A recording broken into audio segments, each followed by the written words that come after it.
Hey everyone, welcome to the first episode of Crave Man. What we're going to do tonight is we're going to talk a little bit about making some paleo fried chicken. So if you are someone that's interested in paleo or even in keto, and what you're trying to do is avoid grains, one of the things that I really missed was fried chicken. So I've tried this a couple different ways, and this is by far the best way to do it.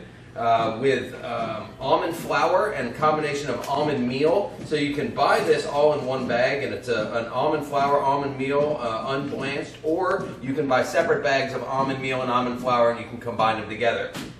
So I have the 2 cups of the almond flour.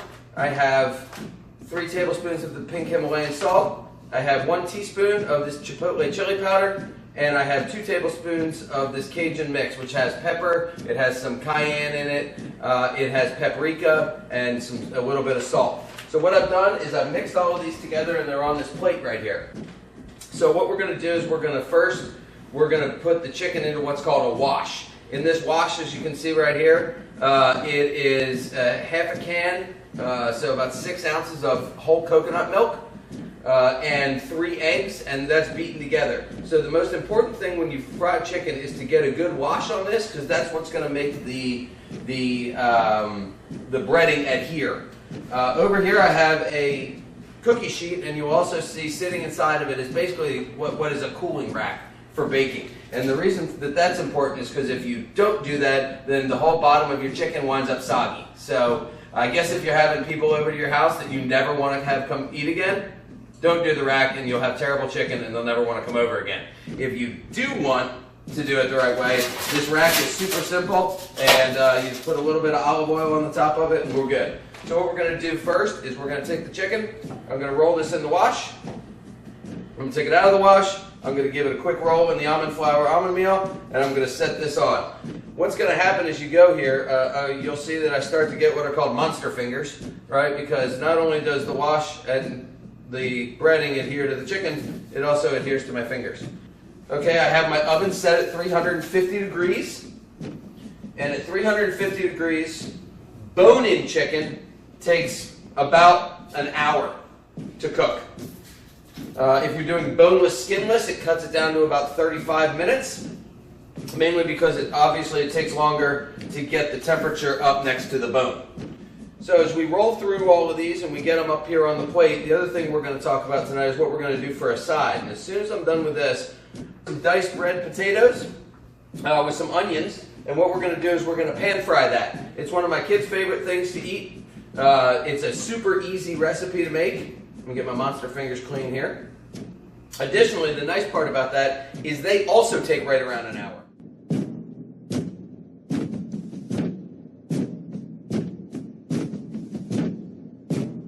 The last thing that we're going to do here before we get ready to put these in the oven is you can do this with either an olive oil sprayer, or the way I actually prefer to do it is just with a pastry brush that I can get the olive oil to come loose. So this is just extra virgin olive oil in here, and all I'm going to do is just kind of shake this over the top of the chicken. Right? What I really want to do is just get kind of a little bit of shine. What this helps is just get a little bit of extra crisp on the chicken as it sits inside of the oven.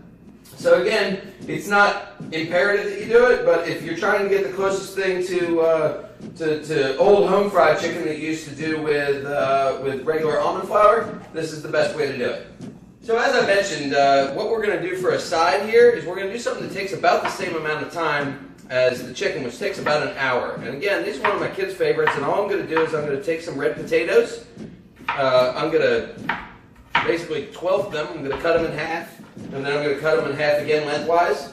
I'm going to do, as a rule of thumb, with red potatoes that are normal sized, about fist sized, about 2 potatoes per person that you're serving gives you a more than adequate number. So there's 4 of us eating tonight, so I'm going to dice up 8 of these and put them in, and then I'm going to also dice up a whole onion here.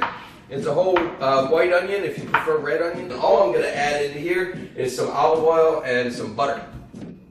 I'm going to cook this on a real low temperature.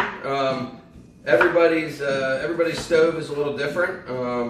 With my gas stove, if I put this on simmer, it's not quite enough heat, but if I put it on low, it is absolutely the perfect amount of heat.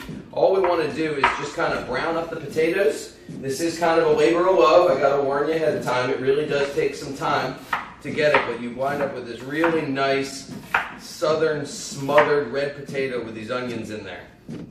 At the very end, I'm going to dice up a clove of garlic and I'm going to put it in there. I don't prefer to put the garlic in earlier than that, simply because you wind up burning the garlic and then you get a not great taste out of this. So, like I said, the easiest part about this is that it's going to take about the exact same amount of time it takes our chicken, which we're about to pop into the oven here. And as soon as I pop into the oven, I'm going to put some olive oil on here, a little bit of salt and pepper. I'm going to plop some butter in here, and we're going to start this process.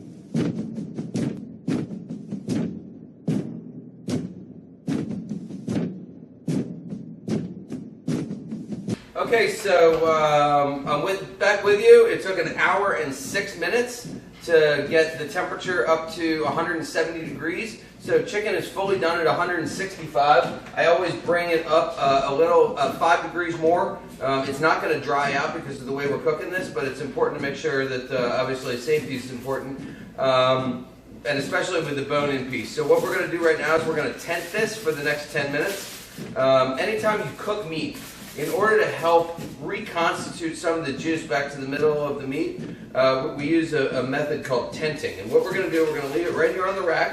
And what I'm going to do is I'm going to take a piece of foil and I'm going to tuck it underneath. And then I'm just going to fold the top, probably 2 or 3 inches up like this. And I'm going to make a little tent. I'm going to do the same thing with the sheet coming the other direction. And then I'm going to put these together and then I'm just going to kind of squeeze these together. I don't want to completely cover it because that'll cause condensation, and what we'll do is we'll get a soggy outside, and that applies whether something is breaded or not breaded. So the real idea is just to kind of keep the majority of the heat in. I'd say maybe like an 80% solution, so that meat will continue to cook. You'll get about 5 more degrees out of it, and when we get to about 175 degrees, we're going to untent this. And just as proof, I'm going to take a fork and I'm going to stick it right in the top of one of these things, and you're going to hear it crunch.